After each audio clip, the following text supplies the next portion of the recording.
Pinaalalahanan ng Philippine National Police ang publiko na huwag agad maniwala sa mga kumakalat na balitang terror attacks dito sa bansa. Ginagawa naman nila umano ang lahat upang masiguro ang kaligtasan ng publiko at sa mga dadalo ng APEC Summit. Ang kabuang ulat mula kay Waywaya Macalma. Walang major adjustment na ginawa ang PNP at AFP matapos ang serye ng pag-atake sa Paris. Ayon kay PNP Chief Director General Ricardo Marquez, maliit na adjustment lamang ang kanilang ginawa para sa APEC Summit.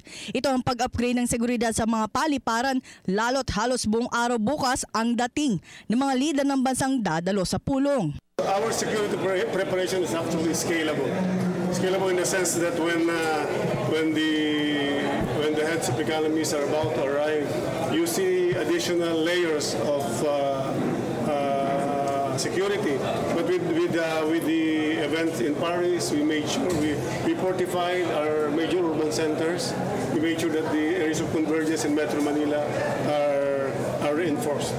But even before the news from Paris reached us, we already saw upgrading of the security at the airport, at our rail system, because as I've said, it's part of the scalable security preparation. Kaya naman dahil dyan, ang ilang grupo ay sinasabing overkill na ang seguridad na kanilang ginagawa. Ito naman ang naging sagot ng opisyal. Siguro the events in Paris will tell us na it's not indeed overkill. You don't only protect our visitors, but essentially you protect the citizens also. Sa ngayon ay ina-assess na ng intelligence units ang mga video na lumalabas na umano'y may link sa grupong ISIS.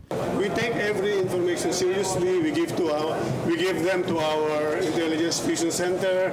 We let them process it so that it could be used by our commanders on the ground. Sa Armed Forces of the Philippines ay kasado na ang kanilang inilatag na seguridad bago pa man pulungin ng Pangulong Aquino nitong weekend ang security cluster matapos ang serye ng pag-atake sa Paris. Ayon kay Colonel Restituto Padilla na napaaga lamang ng isang araw ang kanilang pagdeklara ng red alert status sa buong bansa. Kasi nasa worst case scenario mode ang planning.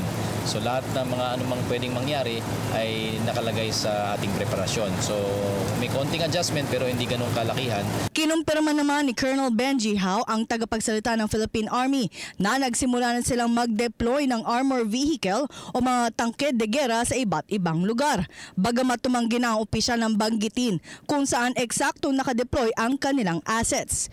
Patuloy naman umapela ang AFP sa publiko na huwag magpapaniwala sa mga kumakalat na balita ukol sa pag-atake ng mga terorista sa bansa. Anya, wala itong katotohanan at umapela pa sa publiko na ipagbigay alam kaagad sa otoridad kung may nakita silang kahina-hinalang bagay. Samantala, muli na naman nagbigay ng dagdag na assets ang US Embassy sa Philippine National Police na tiyak na masasabak kaagad para sa pagpapanatili ng seguridad sa APEC. Ito ay ang 4 na mobile detection system vans na may taglay na makapag-detect ng chemical, biological, radiological at nuclear elements. Dahil ani ni Marquez, kasama sa kanilang mandato na suyurin ang lahat ng areas of engagement nang sa gayon ay kanilang matiyak na wala umanong radioactive materials na madetect na iba pang chemical sa lahat ng venue. Gaya ng hotels, paliparan at iba pang pagdadausan ng APEC Summit sa loob ng linggong ito. This is important and it's at the cutting edge of what we're doing in terms of international security. And we're very proud that we can be part of it along with our Philippine partners. Para sa Telebisyon ng Bayan, ako si Waywaya Macalma.